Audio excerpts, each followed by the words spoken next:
Hey good morning guys, very warm welcome to all of you guys. और कैसे हैं आप लोग? चलिए आज हम बात करने चल रहे हैं अपने करंट अफेयर सेशन के ऊपर। जैसे कि आप लोगों को डेली मॉर्निंग में मैं करंट अफेयर सेशन आप लोगों के लिए लेके आ रहा हूँ, है ना। इसी को हम लोग कंटिन्यू करेंगे। और बताइए कैसी चल रही है आप लोगों की पढ़ाई लिखाई। उम्मीद कर रहा हूँ गाइस कि लॉकडाउन में आप लोग अपनी पढ़ाई को लॉकडाउन नहीं होने दे रहे होंगे, है ना। चलिए आगे बात करेंगे इसके ऊपर। जैसे कि Pinky Saroha ma'am guys current affair और इंग्लिश सब्जेक्ट पढ़ाती हैं। इसी तरीके से नेहा मलिक मैम है, ये इंग्लिश सब्जेक्ट पढ़ाती हैं। और नीतू ढाका मैम है, ये जीएस सब्जेक्ट पढ़ाती हैं गाइस। और आप लोग देख पाएंगे हमारी टीम है। कुछ सेकंड इसके ऊपर बात कर लेते हैं, फिर हम लोग अपने सेशन की तरफ बढ़ लेंगे, ठीक है। तो सुनील भदोई सर जो मैथमेटिक्स सब्जेक्ट पढ़ाते हैं, और पवन राव सर ये भी मैथमेटिक्स सेक्शन पढ़ाते हैं, और क्वासिफ अंसारी सर हैं, ये जीएस सब्जेक्ट पढ़ाते हैं गाइस। और मैं नवीन शर्मा आप लोगों को जीएस के साथ में करंट अफेयर सेगमेंट आप लोगों के मैं तैयार करवाऊंगा, है ना। जीएस के जितने भी सब्जेक्ट आप लोग जानते हैं, चाहे history, geography, Indian polity, general science, economy, miscellaneous, यानी जीएस के जितने पार्ट हैं वो, उसके साथ में करंट अफेयर के सेगमेंट क्या क्या हो सकते हैं उसको हम लोग ऑब्जेक्टिव और सब्जेक्टिव दोनों पॉइंट ऑफ व्यू से समझेंगे, ठीक है। और मोहित सर जो रीजनिंग सब्जेक्ट पढ़ाते हैं, इसी तरीके से अभिषेक सरोहा सर हैं, ये जीएस सब्जेक्ट पढ़ाते हैं गाइस। तो आप लोग अपने फेवरेट एजुकेटर से पढ़ सकते हैं। एक ही सब्जेक्ट के कई एजुकेटर अवेलेबल हैं, तो आप लोग बिना किसी टेंशन के अपनी पढ़ाई को करते चलिए, ठीक है। थोड़ा सा इंट्रोडक्शन गाइस मेरे बारे में, जो बच्चे मुझे फर्स्ट टाइम देख रहे हैं। My name is Naveen Sharma and I have completed my master degree from IGNOU. बच्चों मैंने बीकॉम किया हुआ है दिल्ली यूनिवर्सिटी से, and as of now I have more than 6 year experience in competitive exam, जिसमें मैंने बहुत सारे बच्चों को ट्रेन किया है और गाइस बहुत अच्छे रिजल्ट आए हैं। चाहे वो मैं एसएससी के एग्ज़ाम की बात करूं, या वो मैं रेलवे के एग्ज़ाम की बात करूं, या वो पुलिस के एग्ज़ाम की बात की जाए, तो कहीं ना कहीं गाइस रिजल्ट बहुत अच्छे हैं। तो आई बिलीव कि आप लोग भी सेशन को पूरा फॉलो करेंगे, और आपका जो रिजल्ट है, जिस चीज़ के लिए आप लोग तैयारी कर रहे हैं, वो अच्छे से आप लोग पूरा कर पाइएगा, ठीक है। आप लोगों को मैं अपनी क्लास टाइमिंग बता देता हूँ, so that you gas can also follow me in Unacademy platform also. तो गाइज मॉर्निंग में मैं 5 बजे आप लोगों के लिए करंट अफेयर सेगमेंट ले रहा हूँ, है ना। और 9:30 में आप लोगों के लिए यूट्यूब पे क्लास लेता हूँ, इसी चैनल पे। और स्पेशल और प्लस की क्लास के लिए आप लोग मुझे नवीन शर्मा नाम से फॉलो कर लीजिएगा अनअकैडमी प्लेटफॉर्म पे। तो जो भी सेशन में लूँगा, जो भी क्लास में अलॉट करूँगा, उसका नोटिफिकेशन आप लोगों को मिलता रहेगा, ठीक है। तो गाइज जैसे कि करंट अफेयर के ऊपर हम लोग जो बात करते हैं, आप देख पा रहे होंगे तमाम न्यूज़पेपर, जितने इंपॉर्टेंट न्यूज़पेपर हैं गाइज, मैं सबको कवर करते हुए चल रहा हूँ। चाहे वो तो हिंदू न्यूज़पेपर हो, जो कि बहुत इंपॉर्टेंट माना जाता है एग्जाम पॉइंट ऑफ व्यू से, इंडियन एक्सप्रेस हो, लाइव मिंट हो, बिजनेस लाइन, यानी जितने भी इंपॉर्टेंट वेबसाइट्स हैं आई वुड से। तो आपको कहीं भी बिल्कुल भटकाव की स्थिति होने की आवश्यकता नहीं, कहीं भी भटकने की आवश्यकता नहीं है। हम लोग इसको कवर करेंगे। जस्ट आप मेरा ये सेशन अटेंड करें, डेली बेसिस पे अटेंड करते चलिए, है ना। अब गाइज आप जानते हैं न्यूज़पेपर में कम से कम 15 से 20 पेज होते हैं गाइज, और उसमें हमारे काम की कुछ ही चीज़ें निकल पाती हैं।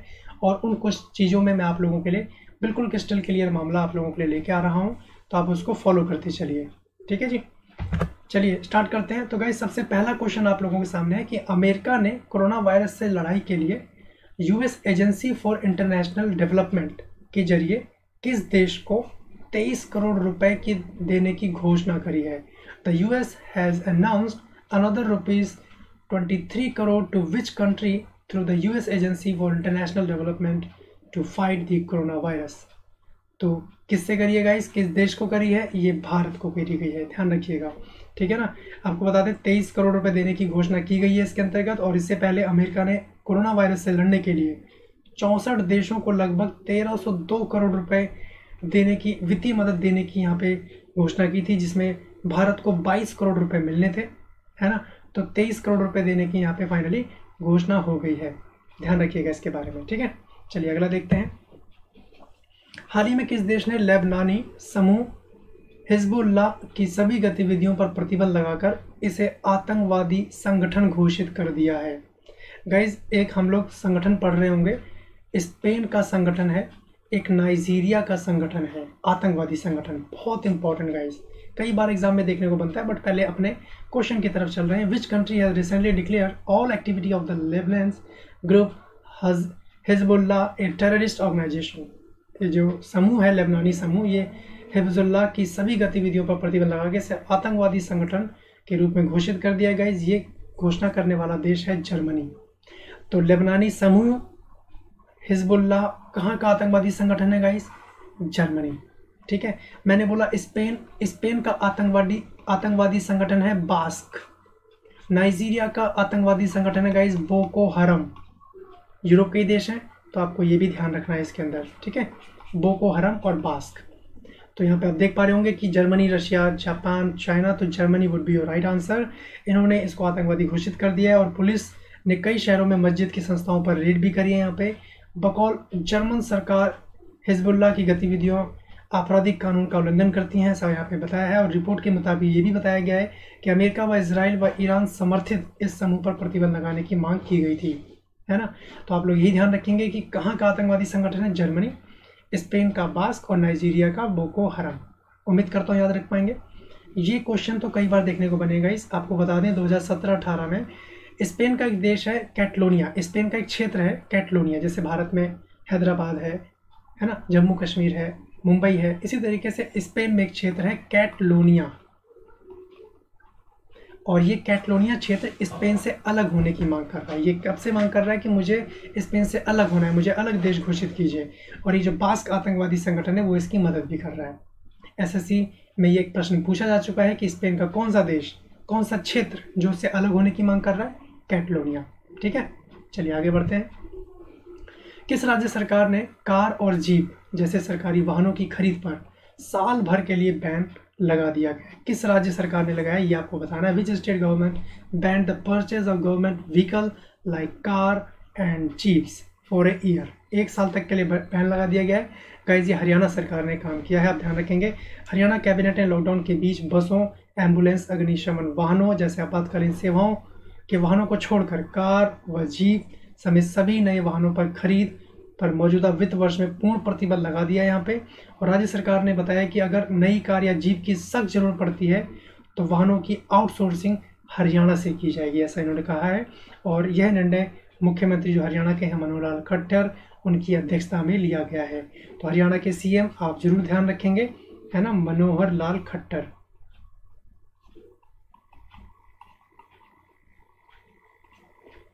ठीक है, चलिए आगे देखते हैं। गाइज ये अनअकैडमी की वेबसाइट है जिस पे आप लोग विजिट कर सकते हैं, गेट सब्सक्रिप्शन, अपना सब्सक्रिप्शन ले सकते हैं गाइज। जिसमें आपको बेनिफिट क्या मिलेगा, डेली लाइव क्लासेस है गाइज और स्ट्रक्चर्ड कोर्सेज है जो आपके एग्जाम के लिए बहुत ज़्यादा इंपॉर्टेंट है, ठीक है। और डाउट सेशन अवेलेबल है, आपको कोई डाउट हो तो पर्टिकुलर आप लोग लाइव सेशन में आप लोग अपने डाउट क्लियर कर सकते हैं। तो गाइज ये सारे बेनिफिट तो आपको ऑफलाइन में नहीं मिल पाते हैं। उसके साथ में आप लोग अनअकैडमी लर्निंग ऐप अपने फ़ोन में इंस्टॉल कर सकते हैं, अपना गोल सेलेक्ट कर लेंगे, जो भी आपका एग्जाम का गोल है। जैसे आपका एसएससी एग्जाम है मान लीजिए, तो आपने एसएससी सेलेक्ट किया, अपना सब्सक्रिप्शन ले लेंगे गाइज। तो डेली लाइव क्लासेस होंगी आप लोगों के लिए, अपकमिंग कोर्सेज जो भी लॉन्च होंगे उसके बारे में आपको इन्फॉर्मेशन मिलती रहेगी, ठीक है। तो और जो भी टॉपिक वाइज क्लासेस हैं सारी चीज़ें आप लोगों को अप टू डेट यहाँ पे पता चलता रहेगा। और ये सब्सक्रिप्शन प्राइस है गाइज, आप लोग देख सकते हैं, जिसमें 1 मंथ, 3 मंथ, 6 मंथ, 12 मंथ और 24 मंथ तक के प्राइस मेंशन है। तो I would suggest you being a faculty कि आप लोग 12 मंथ या 24 मंथ के लिए जाएं, क्योंकि कहीं ना कहीं इस कंपटीशन एग्जाम में गाइज तैयारी के लिए समय लगता है और समय देना भी चाहिए, क्योंकि गाइज बहुत सारे सेगमेंट हैं और बहुत वास्ट सिलेबस है। उसको कंप्लीट करने में अच्छे से कंप्लीट करने में कम से कम 12 से 14 महीने, 15 महीने या 24 महीने तक लगते हैं, है ना। कई बार होता है कि बच्चों का फर्स्ट अटैम्प्ट में नंबर नहीं बन पाता है, तो उनको निराश होने की आवश्यकता नहीं होती है, सेकंड अटैम्प्ट में नंबर लेंगे, है कि नहीं है। तो अब देखिए गाइज यहाँ पे अगर आप लोग 12 मंथ के लिए लेते हैं तो दैट वुड बी 5400 और ये डिस्काउंटेड प्राइस है। और ये आपको तभी मिल पाएगा गाइज जब आप लोग मेरा ये कोड यूज़ कीजिएगा लाइव NK, इसमें आपको 10% डिस्काउंट मिल जाएगा, ठीक है। इसी तरीके से अगर आप 24 मंथ के लिए जाते हैं तो 6480 रुपीज़। तो अगर आप कैलकुलेट करेंगे तो ये 270 रुपीज़ पर मंथ है गाइज। कहीं ना कहीं बहुत रीजनेबल प्राइस है। आप लोग अपनी पढ़ाई कंटिन्यू करें, मेरी शुभकामनाएं आप लोगों के साथ हैं। और अगर आप देखें 24 मंथ के लिए आपको 6480 रुपीज़ दे रहे हैं, तो कहीं ना कहीं बहुत रीजनेबल प्राइस है और आप लोग अपने फेवरेट एजुकेटर से पढ़ पाएंगे। और गाइज आप लोग बिल्कुल टेंशन फ्री रहिए, आप लोग इंडिया के टॉप एजुकेटर से पढ़ रहे हैं जो अपनी फील्ड में कहीं ना कहीं महारत हासिल किए हुए हैं, ठीक है।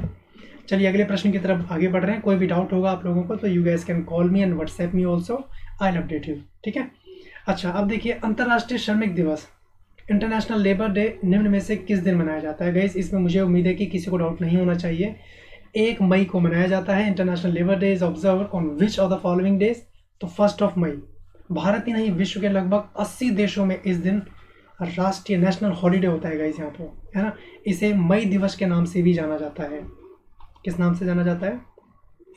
मई दिवस के नाम से भी इसको जान रहे हैं, और ये अंतर्राष्ट्रीय श्रम संघों को बढ़ावा देने और प्रोत्साहित करने के लिए मनाया जाता है। अंतर्राष्ट्रीय मजदूर दिवस मनाने की शुरुआत 1 मई 1886 से हुई थी।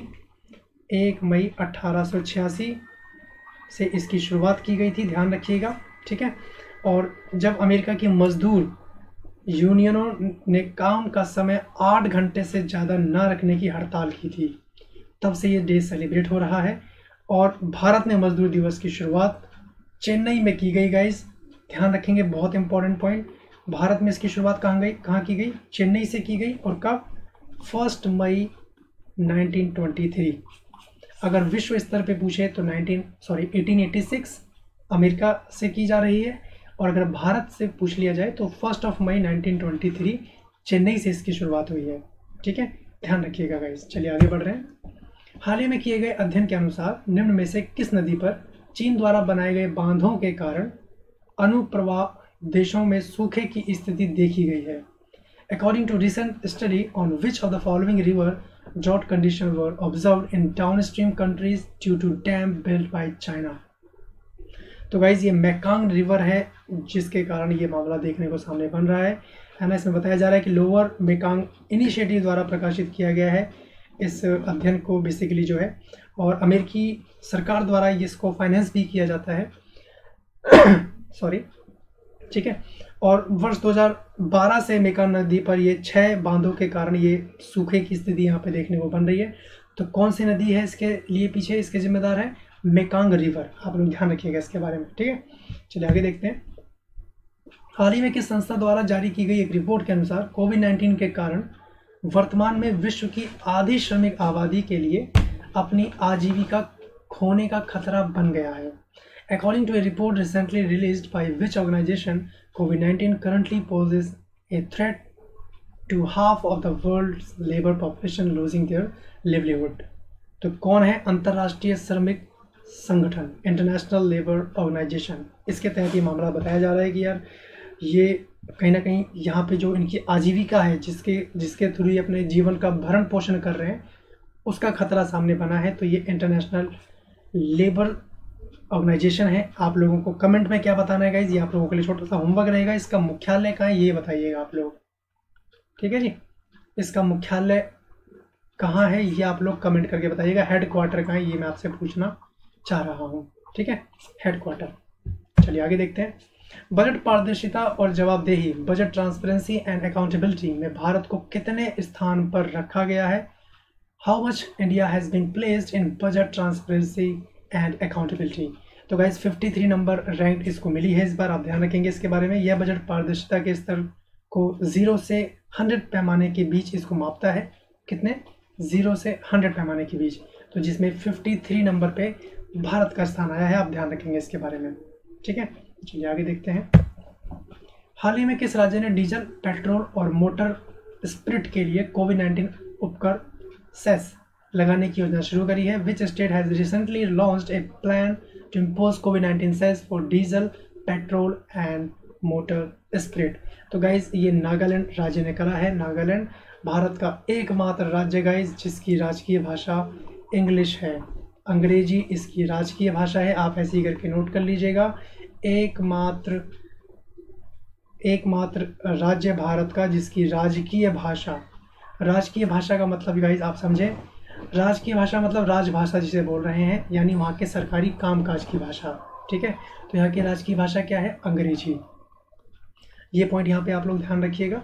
और ये पॉइंट तो सामने चर्चा में आएगी, आप लोग देख रहे होंगे कि सेस लगाने के लिए योजना शुरू कर दी है डीजल, पेट्रोल और मोटर स्पिरिट पे नागालैंड, ठीक है जी। चलिए आगे देखते हैं। एशियाई खेल 1962 की स्वर्ण पदक विजेता टीम के कप्तान रहे भारत के किस महान पूर्व फुटबॉलर का हाल ही में दिल का दौरा पड़ने से निधन हो गया है? तो गाइज ये हैं चुन्नी गोस्वामी। चुन्नी Goswami is right answer. Which great farmer footballer of India who captain the Asian game 1962 gold medal winning team dead recently of A heart attack? ठीक है, तो चुन्नी गोस्वामी इज राइट आंसर, आप ध्यान रखेंगे। ये क्रिकेट के माहिर और महान फुटबॉलर हैं जिनको बहुत ही फेमस रहे गाइस, और उस समय ये वहाँ पे कप्तान भी रहे, है ना। और 82 वर्ष की उम्र में इनका निधन हो गया है। गोस्वामी उन चुनिंदा खिलाड़ियों में से शामिल थे जिन्होंने अपने राज्य के लिए फुटबॉल और क्रिकेट दोनों में अपनी अहम भूमिका निभाई है। ठीक है, गोस्वामी 1962 एशियाई खेलों में स्वर्ण पदक जीतने वाली टीम के कप्तान रहे हैं। ठीक है, बंगाल के प्रथम श्रेणी क्रिकेट भी खेली है इन्होंने। तो आप लोग ये ध्यान रखेंगे कि ये फुटबॉलर और क्रिकेटर दोनों रहे हैं, फुटबॉल भी खेलते थे और क्रिकेट भी खेलते थे। अब एग्जाम में प्रश्न कैसा भी घुमा के पूछ लिया जाए कि भैया किनका भी हाल ही में निधन हुआ है जो फुटबॉल और क्रिकेटर दोनों में महारत हासिल करी है, तो चुन्नी गोस्वामी। ठीक है, चलिए आगे बढ़ते हैं। हाल ही में किस देश को 2021 के विश्व मुक्केबाजी चैंपियनशिप की मेजबानी दी गई है? कहीं देखिए भारत को मिली थी लेकिन अब भारत को नहीं मिल पाई है, कुछ डिस्प्यूट बताया जा रहा है जिसके कारण नहीं मिल पाई है ना। तो अब आपको ध्यान रखना है कि अब किसको दी गई है। Which country were recently hosted the 2021 world boxing championship? 2021 की जो वर्ल्ड बॉक्सिंग चैंपियनशिप होगी वो सर्बिया को दे दी गई है। ठीक है जी, तो प्रस्तावित विश्व बॉक्सिंग चैंपियनशिप अब हिंदुस्तान की जगह सर्बिया में होगा, पहले भारत में होना था क्योंकि भारतीय फेडरेशन मेजबानी राशि अदा करने में असफल रहा है, जो पैसे उनको पे करने थे वो नहीं कर पाए, जिसके बाद अंतर्राष्ट्रीय मुक्केबाजी महासंघ को 2017 में किया गया करार जो एग्रीमेंट हुआ था उसको उनको तोड़ना पड़ा। ठीक है, तो ये पॉइंट आप लोग ध्यान रखेंगे कि पहले कौन कर रहा था, भारत कर रहा था, अब कौन करेगा, सर्बिया। चलिए आगे बढ़ते हैं। कोई भी डाउट होगा इस आप लोग कमेंट कीजिएगा, आई डेफिनेटली रिप्लाई यू। ठीक है, आप देखते होंगे मैं बच्चों के रिप्लाई करता हूँ, और जो भी आपके मन में कोई प्रश्न आ रहा हो कि कई बार बच्चों के मन में प्रश्न रहता है कि सर मैं 4 महीने पुरानी करंट अफेयर पढ़ लूँ या 6 महीने पुरानी करंट अफेयर पढ़ूँ या 1 साल पुरानी करंट अफेयर पढ़ूँ। तो गाइज़ आप लोग, मैं ये सजेस्ट करूँगा कि आप लोग इसके लिए बिल्कुल परेशान मत होइए, बस आप लोग एक काम कीजिए, आप लोग मेरा सेशन फॉलो करते चलें। ठीक है, आपको बता दें अभी जो CHSL के एग्ज़ाम हुए अभी तो पोस्टपोन हो गए, आप लोग जान ही रहे है ना। तो इसमें जो मैक्सिमम क्वेश्चन रहे वो गाइस बच्चों को पढ़ाए हुए मिले हमारे, और चाहे मैं करंट अफेयर की बात करूं या GS के अदर सेगमेंट की बात करूं, तो आप लोग सेशन फॉलो करते रहें और मुझे नवीन शर्मा नाम से आप लोग फॉलो कर लें अनअकैडमी प्लेटफॉर्म पे। अनअकैडमी लर्निंग ऐप अपने फ़ोन में जरूर इंस्टॉल कर लीजिएगा, तो वहाँ से मुझे नवीन शर्मा नाम से फॉलो कर लेंगे, तो मैं जो भी सेशन लूँगा, जो भी क्लासेस लूँगा, उसकी टाइमिंग वगैरह सबकी जानकारी आप लोगों को वहाँ पर मिलती रहेगी। ठीक है ना, और जितने भी आगे अपकमिंग एग्जाम होने वाले हैं सबको टारगेट करते हुए चलेंगे गाइज हम लोग, ताकि कोई भी पॉइंट आप लोगों का छूटने ना पाए। और जब सब्सक्रिप्शन ले रहे हो तो मेरा कोड यूज़ कर लीजिएगा, आप लोगों को 10% डिस्काउंट मिल जाएगा जो कि है लाइव एंड के।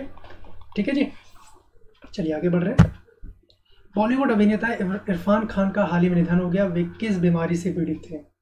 गाइज आपको पता है 29 अप्रैल को इनका निधन हुआ है ना, 29 अप्रैल को इनका निधन हुआ, और ठीक उसके अगले दिन ऋषि कपूर जी का निधन हो गया, और दोनों ही बहुत दुखद खबर रही है ना। भगवान की आत्मा को शांति देगा। इस तो ये कौन सी बीमारी से पीड़ित थे आपको यही बताना है। ये है Bollywood actor Irfan Khan dead recently, आप जान रहे हैं what disease were they suffering from? इनको कैंसर था गाइस, न्यूरो एंड्रोक्राइन ट्यूमर नाम का इनको ट्यूमर था। ऐसा कि बताया जा रहा है कि यार ये तो वैसे होता बहुत कम लोगों को है, लेकिन जब हो जाता है तो इसके बचने की संभावनाएं बड़ी कम है, जो हमने देखा भी अभी है ना। और आपको बता दें इरफान खान की इस खबर के बाद जाहिर सी बात है शोक तो हो गई, सब कोई शोक है ना। साल 2018 में इरफान खान को पता चला था कि यार उनको ये न्यूरो एंड्रोक्राइन ट्यूमर से ये पीड़ित हो रहे हैं, और इस बीमारी के इलाज के लिए वे इरफान खान लंदन भी गए थे। कहाँ गए थे बीमारी के इलाज के लिए? लंदन। ठीक है, और अब वो हमारे बीच नहीं है, तो ध्यान रखिएगा कौन सी बीमारी रही, न्यूरो एंड्रोक्राइन ट्यूमर। चलिए आगे देखते हैं। हाल ही में किस देश ने पुरुषों की विश्व मुक्केबाजी चैंपियनशिप 2021 की मेजबानी गंवा दी है? अब देखिए इसके ऊपर हम लोग बात कर चुके हैं है ना, तो उम्मीद करता हूँ आप लोग विचार कर पा रहे होंगे। अभी जस्ट हमने बात करी है, तो सर्बिया को दे दी गई है, तो आपको पता लग गया है ना किसने गंवा दी है? भारत ने गंवा दी है ना। क्यों गंवा दी? क्योंकि जो 2017 में जो एग्रीमेंट हुआ था उसके तहत ये जो राशि इनको जमा करनी थी वो नहीं कर पाए हैं। तो वही आप क्वेश्चन देख पा रहे होंगे, which country recently lost the hosting of the men world boxing championship 2021? ठीक है, India would be right answer. I believe आपको ये याद हो जाएगा। चलिए आगे देखते हैं। केंद्रीय स्वास्थ्य मंत्री डॉक्टर हर्षवर्धन ने हाल ही में कहा है कि कोरोना वायरस संक्रमण की जांच के लिए त्वरित परीक्षण किट का भारत में ही किस महीने के अंत तक निर्माण शुरू हो जाएगा? अभी गाइस कई देशों से मंगवाई गई ये किट है ना, और उसमें ऐसा देखने को बना कि यार 100 में से 2 ही लोगों को पॉजिटिव आ रहा है ना। How it possible? तो हालांकि हम तो किट के अनुसार चल रहे थे, लेकिन जब फाइनली पता लगा कि यार ये आंकड़ा 35 से प्लस है, तब हमें पता लगा यार वो किट तो बेकार है। और भारत ने वो सारी किट वापस कर दी है और बोला है कि एक पैसा नहीं मिलेगा, और मिलना भी नहीं चाहिए, उनको देना भी नहीं चाहिए भारत को, है कि नहीं है। तो आपके सामने प्रश्न क्या था, union health minister doctor Harshvardhan has recently said that by the end of the which month will be the rapid test kit for corona virus infection be started in India. तो गाइज मई 2020 के अंत तक बोला जा रहा है इसकी शुरुआत हो जाएगी।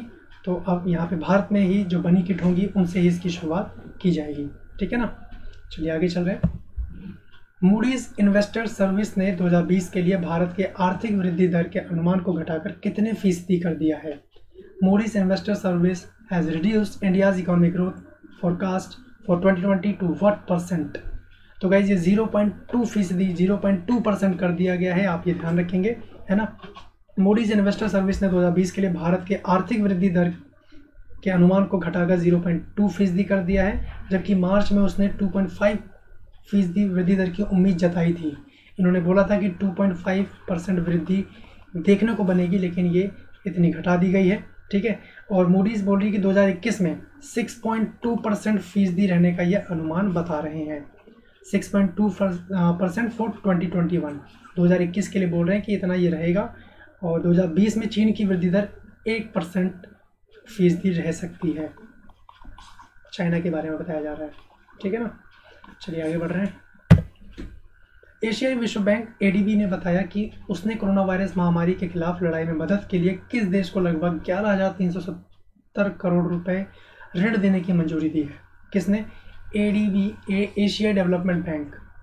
और किस देश को देने की बात कही है ये आपको बताना है। The Asian development bank has said that it has approved a loan of approximately rupees 11,370 crore to which country to help in the fight against the coronavirus epidemic। तो गाइज ये भारत की बात हो रही है, भारत को देने के लिए बात कही है, ठीक है। आप यहाँ पे एक और ध्यान रखेंगे कि एडीबी का मुख्यालय कहाँ है। अगेन आप लोगों के लिए वन मोर क्वेश्चन, एडीबी का हेडक्वार्टर कहाँ है ये आप लोगों को बताना है।